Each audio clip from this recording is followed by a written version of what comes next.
Let's Fix Work is proudly sponsored by Ultimate Software. Human resources, payroll, talent management, they've got it all. Please visit ultimatesoftware.com to learn more. Work is broken, and so is the way you think about it. Host Laurie Ruettimann is picking up the pieces so you can take control of your career, put yourself first, and be your own HR. With the Let's Fix Work podcast, here's Laurie. Hey everybody, welcome to Let's Fix Work. I'm Laurie Ruettimann. This week, it's just me. I hope you like it. I never know how these things are going to go, but I think we're going to have a good time because we're going to talk about goal setting and goals. It's so timely because this week I'm heading down to Atlanta to meet with my business coach. His name is Jesse Itzler. I'm going to stand in front of him and my entire cohort. There are about 100 of us. And I'm going to talk about why I didn't achieve my fourth quarter goals in 2018. Honestly, I don't even remember my fourth quarter 2018 goals. I'm sure Jesse's going to remind me because I wrote them down. If I had to reconstruct them, I think they went like this. Train for and run another marathon, get a book deal, and write my first draft of the book by March 31st, 2019, which is hilarious in retrospect. I wanted to lose 10 pounds and I wanted to stop drinking. All of those goals are super valid and specific and time-bound, so I'm real proud that I had 4 goals, at least what I remember, that were pretty good. And what I remember about meeting Jesse in that first class is that I had big hopes, big dreams, and a very angry and painful gallbladder. I think everybody in the world knows that I've had my gallbladder out because I incessantly talk about it. But back then, it was just this painful thing that was brewing in my belly. And at that first meeting when I met Jesse, he talked about his gallbladder. I couldn't even believe it. Like in that moment, I thought, is this a message from the universe, the game makers, baby Jesus, Ganesh? Like who is making this happen? But Jesse told the story about how he also had an angry gallbladder and the doctors at Emory or I don't know, some fancy place. He gets concierge medicine, told him, you need your gallbladder out. And Jesse is a health nut. He doesn't believe in doctors or surgeons. And he was like, fuck no, you're not taking my gallbladder out. And I'm going to do what I can to keep it. And I guess he doubled down on fruit or whatever he does. And he still has his gallbladder. Now listen, guys, I know there's nothing more boring than someone talking about their health, especially their health problems, so I'll keep this short. But I walked out of that first meeting with Jesse and I thought, oh man, I just need to eat fruit until noon and run a bunch of crazy marathons and do a bunch of crazy exercises and this gallbladder pain is going to go away. And it didn't. So like 2 weeks to the day of that meeting with Jesse, I went into surgery and they took it out. And it's a good thing they took it out because I was packed with stones and I had a stone that was 1.5 inches big and it was blocking the flow of bile. You can tell I'm not a doctor. And it was just painful as get out. And the surgery didn't really go as planned and they almost had to make a really big incision. They kept it laparoscopic, but they really bruised my insides. So I spent the fourth quarter not working on any of my goals and mostly healing and trying not to get a hernia. The worst part was Christmas, and I don't really even celebrate Christmas. I'm not Christian, and I don't believe in Santa. But everybody was having a great time. I was seeing family photos. You know, people are traveling. They're enjoying life. And I'm like, ow, ow, ow. And it's really hard not to feel sorry for yourself when everybody around you is feeling joy. I am unbelievably narcissistic. I'm sorry to share that story with you, but it's just an example of how, like, I was in my own head and trying to do things for myself, my health, and my business. But really, the only thing I needed to do was sit on my couch and heal. And so I did that. I did that without apology, actually. Around the first of the year, I started to feel better and things were going a little bit better for me. But I realized that I needed to get back into the world of Jesse Itzler and fix work and fix myself because I lost 12 weeks of working on my life, my business, my health. Jesse taught a system for prioritizing goals and, focusing on your health and work and family and creativity. And I also wanted to layer that approach of prioritizing goals on top of a time management tracking tool and really learn how to spend my time doing the things that would move my life forward and my business forward. Basically, I wanted to put myself first. When companies want to make money, they lay out their strategic goals and they map it out against a calendar, and nothing gets in their way. Not imposter syndrome, not guilt, not your in-laws, not the holidays, not your childhood bullshit, not gallbladder surgery. They don't wonder if it's their time to shine. They don't say, you know what, I had a bad fourth quarter and I need time to heal from my trauma. Let's let our competitors have the fourth quarter and the first quarter. We're going to gear up again in mid-2019, and 2020 is really our year. Fuck that. They don't say any of that. They plow ahead, they measure everything, and they throw money at problems. When a company hits a roadblock, they hire consultants and advisors, and they get unstuck. At the beginning of the year, I took a page out of the corporate playbook, and I got my head out of my ass. We live in an age of work where people need to run their lives like businesses, and not just gig workers, full-time workers as well. Companies want that, and the best talent shows up. They're professional, they're on time, they're on point, they're not too emotionally attached to the organization. They have stuff going on in their lives that makes their total life rewarding. And individuals who are top talent say yes or say no to work, but they do it professionally and they do it tactically because they have a plan. They have a life plan. So that's what I did at the beginning of the year. I mapped out a life plan, but I also broke it down into quarters, into weeks, and into days. Just like a CEO, I know what I'm doing every day because I planned for it and I know who I'm doing it with. That's the important part, people. I've got a plan and I've got goals, and you're either with me and part of this in a positive, public, and uplifting way, or you're not. Once I started to have boundaries, I started to have goals, I started to have standards for myself, 2019 came into focus. I've been doing more writing. I've been doing more speaking. I've been doing more business development. And also, I've been missing some goals because I'm Laurie Ruettimann and I'm human, and not everything is perfect. Even when you map it out, even when you have a system, life happens. For example, we're now in the second quarter of 2019, and one of my goals was to have a new website up and running, and for a million stupid reasons, that has not happened.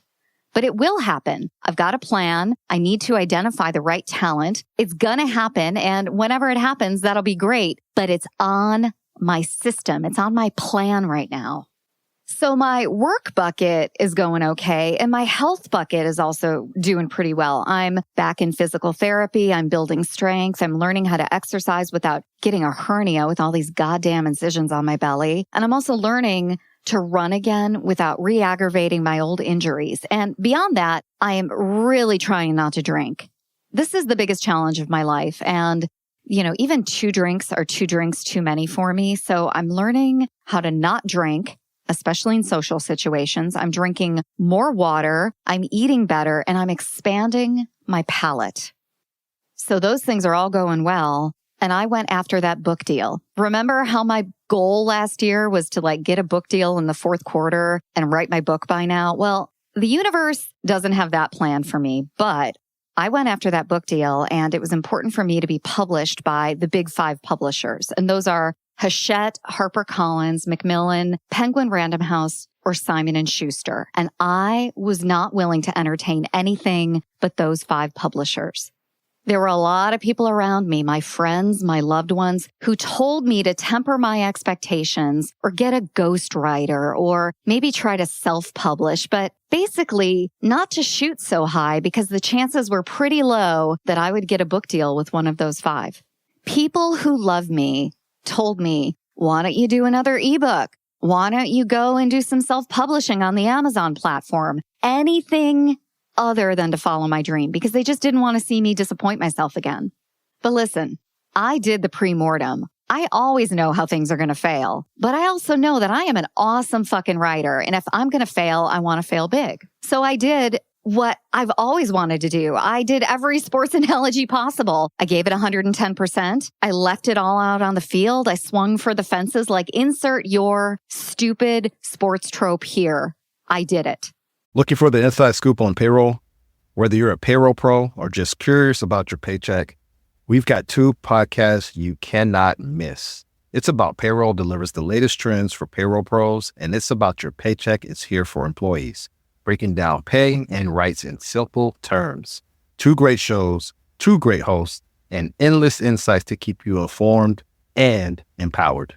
Subscribe now and elevate your payroll knowledge.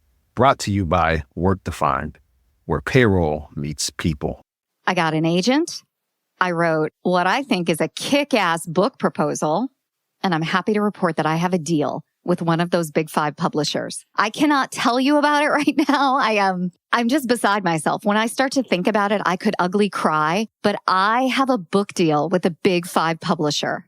Now, this episode is not about me. I do not do this podcast to just humble brag about myself. There is a point here, people. I failed miserably at 2018, and I've even failed at my 2019 goals. But I'm doing a little bit better. I'm running my life and my schedule with more integrity. I'm working and spending time with people I love. And I finally achieved, after 44 years, the biggest accomplishment of my life.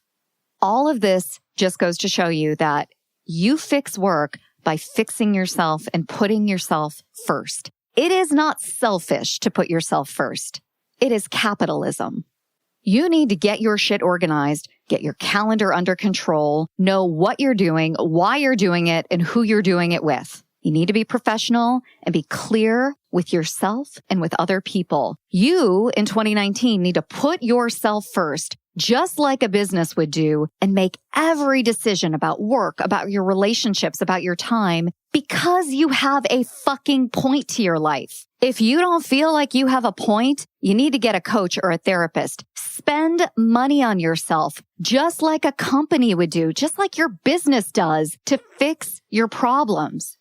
If you don't have any money, there are plenty of free mental health resources. There are plenty of new and burgeoning consultants and coaches out there that would love to work with you. They would barter with you. You could also reallocate your funds, but it is time for you to pick yourself up and get your shit together. You know, every day I hear from people around the world who hate work. Well, they may not illegitimately hate work because there are some jobs that absolutely suck out there. But these individuals are stuck in jobs because something is wrong with one of the major buckets of their life. Something is wrong with their systems. And that's what I learned from Jesse Itzler. You've got family, you've got health, you've got relationships, and you've got work. And if you don't fix what's broken within your buckets, those other buckets, you're never going to fix work.